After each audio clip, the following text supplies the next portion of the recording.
সকাল বাজে 7:30। এখন ছেলেদের খাবারটা আমি আগে তৈরি করে নিচ্ছি, ওদের জন্য একটু ঝাল সুজি বানাবো। সো মোটামুটি এই সুজি দিয়ে আমি সব একসাথে দিয়েই বসিয়ে দিই, বেশি কিছু দিই না।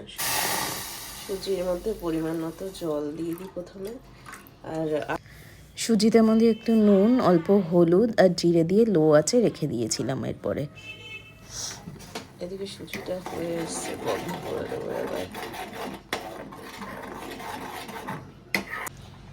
ততক্ষণে এদিকে আমাদের ব্রেকফাস্টের জন্য রুটি করব, আর তার সাথে আজকে ভাবছি যে বেগুন ভাজা করে দেবো, সেই জন্য বেগুনটা কেটে নিচ্ছি। বেশ ভালোই লাগে সকালবেলা রুটি বেগুন ভাজা। তেলটা গরম হয়ে এসছে, এবার আমি বেগুনগুলো আস্তে আস্তে দিয়ে দিই।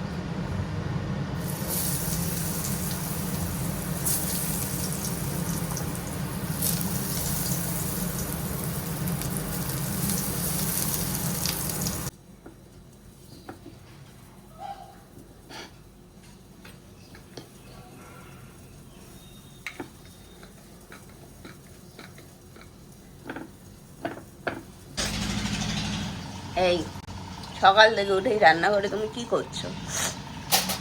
এই ছেলে, বাহ, আমারও ঠান্ডা লেগেছে, ওরও ঠান্ডা লেগেছে, ও কাশছে, আমি হাঁটছি। এই কাঁটা চামচে যে কি আছে এই জানে।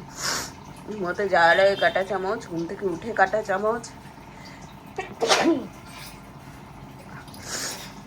ভালোই ঠান্ডা লেগেছে দুজনে, আমার কেমন লেগেছে জানি না। এই নো নো নো, কয় না কয় না। কে গো বদলা? আচ্ছা, এই এক শব্দ শিখেছে গো। এরকম খুব খুব করে কেসেই যাচ্ছে ছেলে, কেসেই যাচ্ছে। একটা জামা রাতে গায়ে রাখবে না, তার একটা কাঁথা কম্বল গায়ে রাখবে না, ঠান্ডা লাগবে না তো তোর কার লাগবে? হ্যাঁ বল। গুড মর্নিং, আশা করি সবাই ভালো আছেন। আমরাও ঠিকঠাক আছি। রিজুর একটু ঠান্ডা লেগেছে অ্যাকচুয়ালি।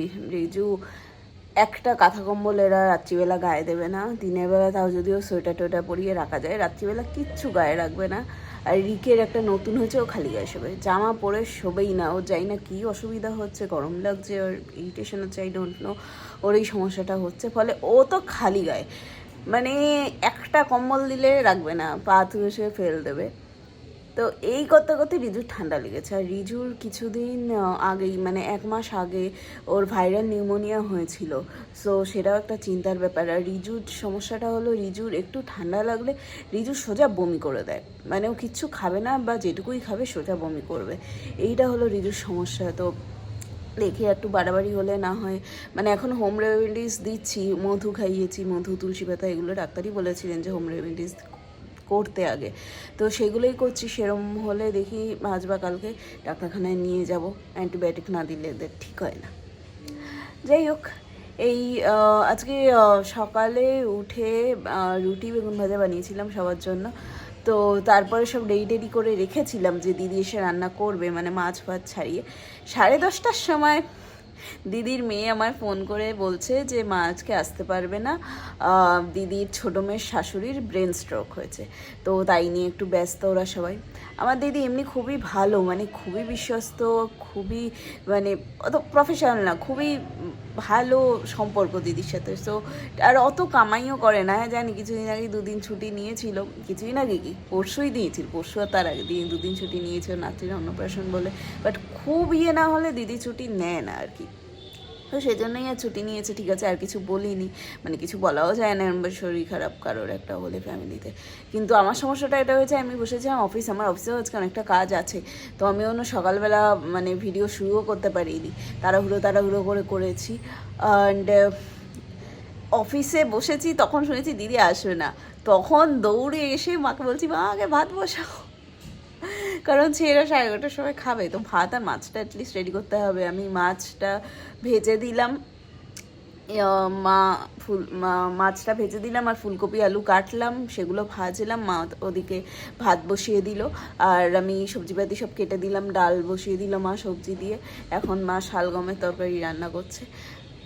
এই আর কি চলছে। তো একটা স্টেবল জায়গায় দাঁড় করিয়ে এসে আমি আবার অফিসে বসেছিলাম, তো এখন এসে ভিডিওটা শুরু করলাম। এই আর কি, দেখা যাক। দিদি বলেছে রাতে আসবে, এবার না আসলে আবার রাতে দুপুরেতে হবে, বাট স্টিল লেটস সি। আতি সাপটা খাচ্ছ কেমন খেতে? ভালো খেতে? এ হয়ে গেল হনুমানের খাওয়া। ও একটু পিছিয়ে বসবে, আচ্ছা আচ্ছা বসো, হেলান দিয়ে বসবে। ও কোথায় যাচ্ছ রিকু? কেমন খেতে? ভালো ভালো ভালো, এই যে ভালো খেতে, খাও না।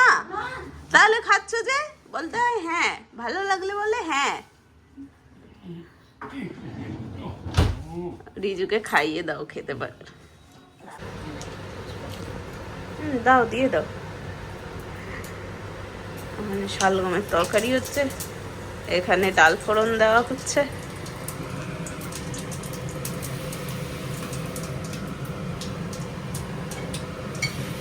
চিংড়ি মাছ দিয়ে তো পরে দেবো তো চিংড়ি।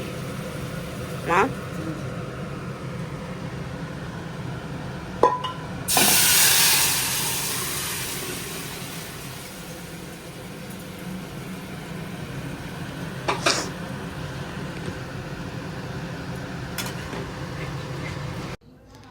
এই আমাদের রান্নাঘরে ওখানে ফুলদানিটা রয়েই গেছে। অ্যানিভার্সারি দিন অভিজিৎ ভেবেছিল আনবে, ফুল আর আনা হয়নি, ধুয়ে ওখানেই রেখে দিয়েছে। এটা আমাদের অফিস ঘরের সিঙ্গেল খাট। এটার উপর কি করা হয়, জামা কাপড় শুকিয়ে গেলেই এনে ডাম্প করা হয়। তারপরে যখন সময় পাওয়া যায় তখন আমরা গিয়ে জামা কাপড় গুছাতে বসি আর কি। এই যেমন আমি অফিসের মাঝে এসছি গোছাতে, কারণ এত জামা কাপড় জমে গেছিলো। ছাদে আরও জামা কাপড় আছে, সেগুলো না হলে এনে রাখবো কোথায়।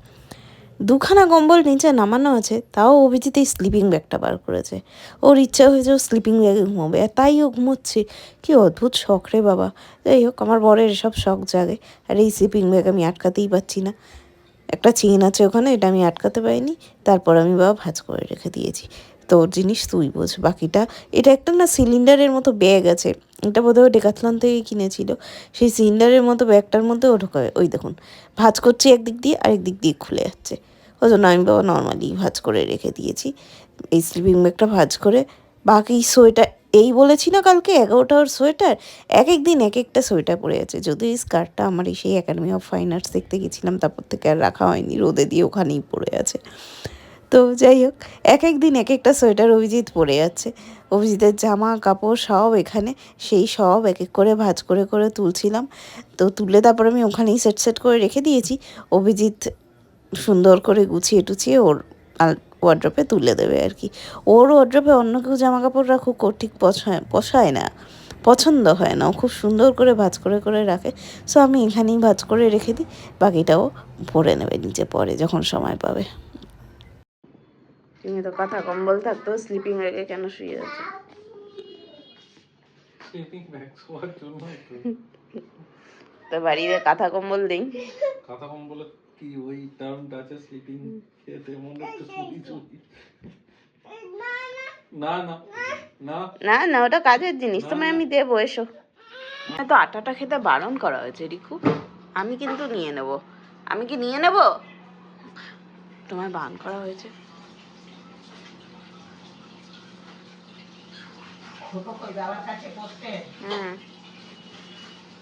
এনে নেই আর আটা, আটা শেষ, আটা রুটি হয়ে গেছে, চলে এসো। দিন দিন আর আটা দেবে না।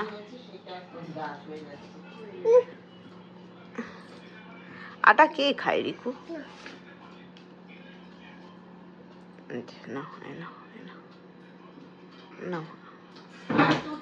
পাকু পাকু, রিজু তোকে খেতে বারণ করেছি আমি? বকা দেবে, মা বকা দাও তো। এই তুই আমার হ্যারি পটারটা দিয়ে আয় বাবার কাছে, নিয়ে ডাস্টবিনে ফেলে রেখেছে।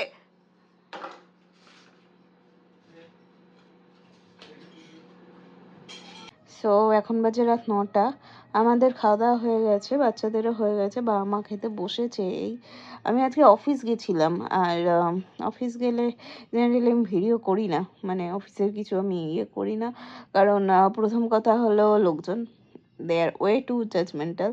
ওই একটা আছে না, রিসেন্টলি একটা খুব রিল ভাইরাল হয়েছে যে everybody loves content creators until you know someone. তো ওরকম আর কি। তো আর ওই টিকরি হেন তেন ওসব পোষায় না। তো আমি অফিসে যাই, অফিসের কাজকর্ম করি, চলে আসি, বাড়ি এসে আবার কাজ করি। তো এই আর কি চলে। রিজুর শরীরটা আসলে বেশ খারাপ, মানে বেশ কাশিটা বেশ ঘর করছে। তো আমরা উইকেন্ডে কিছু একটা প্ল্যান করবো ভেবেছিলাম, কিন্তু এখন মনে হচ্ছে যে maybe we have to postpone. দেখা যাক, রিজুর শরীর আগে।